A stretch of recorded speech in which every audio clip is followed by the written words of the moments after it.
ছোট ছোট গাছে ফুল হচ্ছে। আসুন আপনাদের জন্য আরো কিছু রয়েছে।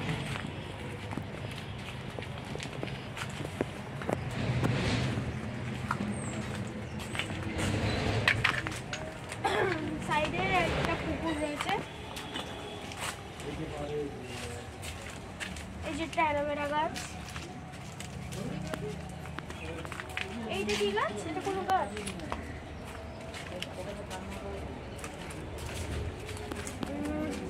এই যে আমার নার্সারি কত বড় একটা। হ্যাঁ এই যে দেখে নিন। না এবারে হলো থাই মিট মশলা।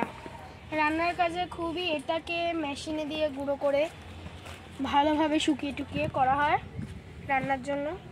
আর এটা হলো থাই আমলকি গাছ, থাইল্যান্ডের আমলকি গাছ।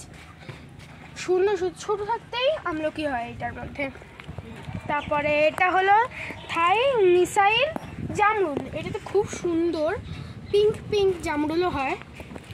আসুন, এটা হলো বারুইপুরের পেয়ারা, খুব টেস্টি একটা পেয়ারা, খুবই রসালো এবং মিষ্টি, ঠিক আছে।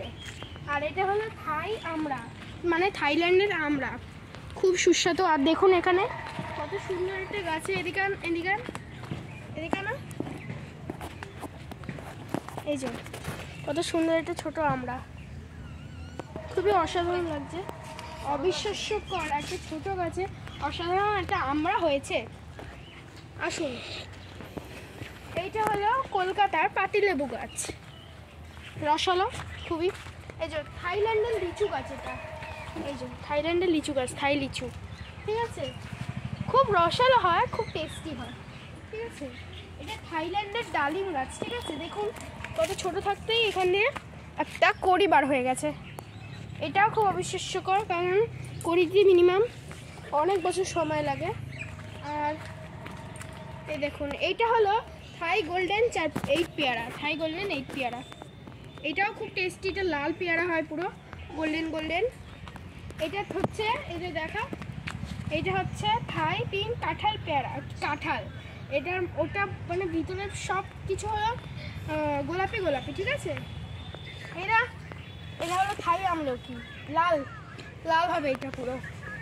এই যে এইদিকে, এটা হলো হলুদ ড্রাগন, ইয়েলো ড্রাগন। এটার ভিতরে পুরো সাদা হবে, কিন্তু বাইরেটা ইয়েলো হবে। এই যে গাছ। আর আরেকটা জিনিস দেখুন, ওই যে লেবু গাছটার মধ্যে কত সুন্দর একটা ছোট্ট লেবু হয়েছে। এই দেখুন কত লঙ্কা এখানে। এটা একটা নার্সারি কিন্তু। এই যে এইটা হলো পাকিস্তানি পাতিলেবু, ঠিক আছে। এইটা হলো থাই সবেদা, থাইল্যান্ডের সবেদা। এদিকে এই যে থাইল্যান্ডের সবেদা গাছ।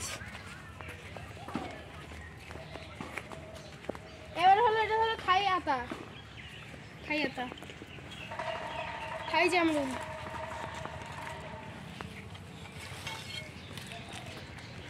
এবারে এটা হলো, এই দেখো পিঙ্ক জামরুল, এটা পিঙ্ক জামরুল। আর এটা হলো কিন্তু মালয়েশিয়ার নারকেল গাছ। এই যে এইদিকে এগুলো হলো মালয়েশিয়ার নারকেল গাছ, ঠিক আছে। আর এটা গঙ্গাবর্ধন নারকেল, ঠিক আছে। আসুন এদিকে। এটা হলো আসামের সুপারি। আর এটা কি ছোট ছোট কলার চারা,